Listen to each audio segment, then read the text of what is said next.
Ladies and gentleman, ದಾವಣಗೆರೆಯಲ್ಲಿ ಅದು ಕೂಡ ಉಪಚುನಾವಣೆಯ ಕದನದ ಗೊಂದಲ ಮಾತ್ರ ಮುಗಿಯುವಂತೆ ಕಾಣ್ತಾ ಇಲ್ಲ. ಯಾಕಪ್ಪ ಅಂತ ಅಂದ್ರೆ ಅಲ್ಲಿ ಅಲ್ಪಸಂಖ್ಯಾತರಿಗೆ ಟಿಕೆಟ್ ಕೊಡಬೇಕಾ, ಎಸ್ ಮಲ್ಲಿಕಾರ್ಜುನ್ ಅವರ ಕುಟುಂಬಕ್ಕೆ ಟಿಕೆಟ್ ಕೊಡಬೇಕಾ ಅನ್ನುವಂತಹ ಗೊಂದಲ. ಇದರ ಜೊತೆಗೆ ನೇರ ತಮ್ಮ ಪಕ್ಷದವರೇ ಗುದ್ದಾಟ ಜೋರಾಗಿ ಮಾಡಿಕೊಡ್ತಾ ಇದ್ದಾರೆ. ಜಂಗಿ ಕುಸ್ತಿ ಕೂಡ ಜೋರಾಗಿ ನಡೀತಾ ಇದೆ. ಈಗ ಚುನಾವಣಾ ಉಸ್ತುವಾರಿಯನ್ನು ನನಗೇ ಕೊಡಬೇಕು ಅನ್ನುವಂಥದ್ರಲ್ಲೇ ಈಗ ಬಿಗಿ ಪಟ್ಟಣ ಹಿಡಿದಿರೋದು. ನಿನ್ನೆ ನಡೆದಂತ ಮೀಟಿಂಗ್ ನಲ್ಲಿ, ಅಭ್ಯರ್ಥಿ ಆಯ್ಕೆಯ ಮೀಟಿಂಗ್ ನಲ್ಲಿ ಫೈನಲ್ ಆಗಿದ್ದಂತ ವಿಚಾರ ಏನು? ಹಾಗಾದ್ರೆ ಉಪಚುನಾವಣೆಯಲ್ಲಿ ದಾವಣಗೆರೆಯಲ್ಲಿ ಯಾರಿಗೆ ಟಿಕೆಟ್ ಸಿಗುತ್ತೆ? ಜಮೀರ್ ಅಹಮದ್ ರವರನ್ನ ಕ್ಷಮೆ ಕೇಳಬೇಕು ಅಂತ ಪಟ್ಟು ಹಿಡಿದಿದ್ ಯಾರು?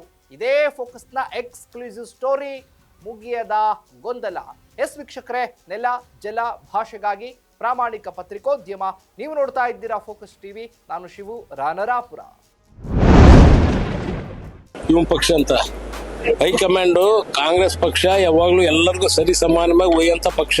ನಮ್ ಟಿಕೆಟ್ ಕೊಡೋರು ಹೈಕಮಾಂಡ್ ಕೊಡೋರು. ನಾವು ಕೇಳಿದೀವಿ ಬಹಳ ಜನ ಅಲ್ಪಸಂಖ್ಯಾತರು ಬಂದು ಶಾಮನೂರು ಶಿವಶಂಕರಪ್ಪ ಇರುವಾಗ ದಾವಣಗೆರೆ ಕ್ಷೇತ್ರದ ಉಸ್ತುವಾರಿಯಾಗಿರುವಂತ, ದಾವಣಗೆರೆಯ ಜಿಲ್ಲಾ ಉಸ್ತುವಾರಿಯಾಗಿರುವಂತ ಎಸ್ ಮಲ್ಲಿಕಾರ್ಜುನ್ ರವರು ಸಿದ್ದರಾಮಯ್ಯ ಅವ್ರಿಗೆ, DCM DK ಶಿವಕುಮಾರ್ ಅವ್ರಿಗೆ ಜಮೀರ್ ವಿರುದ್ಧ ದೂರನ್ನ ಕೊಟ್ಟಿದ್ದಾರೆ.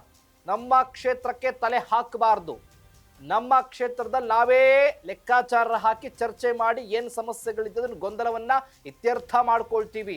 ಜಮೀರ್ ಯಾವುದೇ ಕಾರಣಕ್ಕೂ ತಲೆ ಹಾಕಬಾರ್ದು ಅಂತ ದೂರನ್ನ ಕೊಟ್ಟಿದ್ದಾರೆ. ಇದರ ಜೊತೆಗೆ ಗಮನಿಸ್ತಾ ಇದ್ದೀವಿ ವೀಕ್ಷಕರೇ, ದಾವಣಗೆರೆ ಉಸ್ತುವಾರಿಯೂ ಆಗಿರುವಂತ ಎಸ್ ಮಲ್ಲಿಕಾರ್ಜುನ್ ತಮ್ಮ ಪುತ್ರನನ್ನ ಕಣಕ್ಕಿಳಿಸಬೇಕು ಅನ್ನುವಂತ ಲೆಕ್ಕಾಚಾರದಲ್ಲಿದ್ದಾರೆ.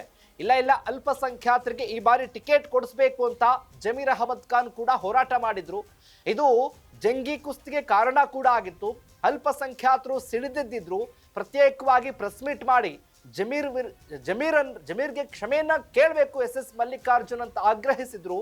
ಇದರ ಜೊತೆಗೆ ನಿನ್ನೆ ನಡೆದಂತ ಏನು KPCC ಕಾರ್ಯಾಧ್ಯಕ್ಷರಾಗಿರುವಂತ ಮಂಜುನಾಥ್ ಭಂಡಾರಿಯವರ ನೇತೃತ್ವದಲ್ಲಿ ಟಿಕೆಟ್ ಅಭ್ಯರ್ಥಿ ಅಂದ್ರೆ ಯಾರು ಆ ಕ್ಷೇತ್ರಕ್ಕೆ ಬೇಕು ಅನ್ನುವಂತ ಸಭೆ ಕೂಡ ಆಗಿದೆಯಲ್ಲ.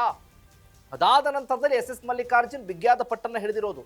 ನನಗೆ ಚುನಾವಣಾ ಉಸ್ತುವಾರಿ ಆ ಕ್ಷೇತ್ರಕ್ಕೆ ನಮಗೆ ಕೊಡಬೇಕು, ಜಮೀರ್ ಈ ವಿಚಾರದಲ್ಲಿ ತಲೆ ಹಾಕಬಾರದು ಅಂತ ಕಂಪ್ಲೇಂಟ್ ಅನ್ನ ಕೊಟ್ಟಿದ್ದಾರೆ. ಇದರ ಜೊತೆಗೆ ಆಗ್ರಹಿಸಿದ್ದಾರೆ.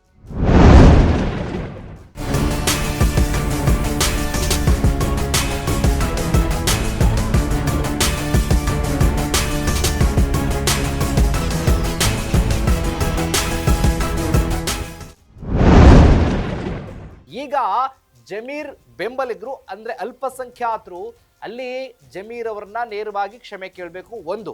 ಇದರ ಜೊತೆಗೆ ನೀವೇನಾದ್ರೂ ಅಲ್ಪಸಂಖ್ಯಾತರಿಗೆ ಟಿಕೆಟ್ ಕೊಟ್ಟಿಲ್ಲ ಅಂತ ಅಂದ್ರೆ ನಾವು ನಮ್ಮ ಸಮುದಾಯದವರಿಂದಲೇ ಕೂಡ ಪಕ್ಷೇತರ ಅಭ್ಯರ್ಥಿಯನ್ನ ಕಣಕ್ಕಿಳಿಸ್ತೀವಿ ಅಂತ ಸರ್ಕಾರಕ್ಕೆ, ಅದು ಕೂಡ ಕಾಂಗ್ರೆಸ್ಗೆ ಎಚ್ಚರಿಕೆಯನ್ನ ಕೊಟ್ಟಿದ್ದಾರೆ. ಅಲ್ಲಿರುವಂತ ಅಲ್ಪಸಂಖ್ಯಾತರ ಮುಖಂಡರು ಕೂಡ ಪ್ರೆಸ್ ಮೀಟ್ ಮಾಡಿ ಜಮೀರ್ ಪರ ಬ್ಯಾಟ್ ಬೀಸಿದ್ರು, ಮಲ್ಲಿಕಾರ್ಜುನ್ ಪರ ಗುಡುಗಿದ್ರು. ಅದಾದ ನಂತರ ಈಗ ದೊಡ್ಡ ಮಟ್ಟದಲ್ಲೇ ಬಿಗಿಯಾದ ಪಟ್ಟು ಕೂಡ ಹಿಡ್ಕೊಂಡಿದೆ. ಒಂದ್ ಕಡೆ ಎಸ್ ಮಲ್ಲಿಕಾರ್ಜುನ್ ಕೂಡ ಬಿಗಿ ಪಟ್ಟಣ ಹಿಡ್ಕೊಂಡ್ರೆ ಅಲ್ಪಸಂಖ್ಯಾತ ಸಮುದಾಯದವರು ಕೂಡ ಬಿಗಿಯಾದ ಪಟ್ಟಣ ಹಿಡ್ಕೊಂಡಿದ್ದಾರೆ. ಈ ಲೆಕ್ಕಾಚಾರ ಎಲ್ಲಿಗೆ ಹೋಗಿ ನಿಂತ್ಕೊಳ್ಳುತ್ತೆ? ಅಭ್ಯರ್ಥಿ ಯಾರು ಹಾಗಾದ್ರೆ?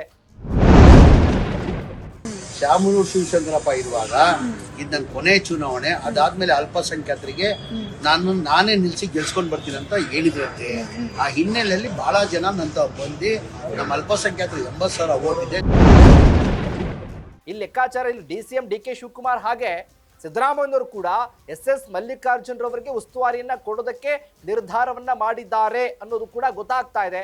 ಇನ್ನು ಜಮೀರ್ ಅವ್ರಿಗೂ ಕೂಡ ನೀವು ಅದಕ್ಕೆ ತಲೆ ಹಾಕಬೇಡಿ ಅನ್ನುವಂತ ಲೆಕ್ಕಾಚಾರದಲ್ಲಿ ಚರ್ಚೆ ಆಗಿದೆ ಅನ್ನೋದು ಕೂಡ ಗೊತ್ತಾಗ್ತಾ ಇದೆ.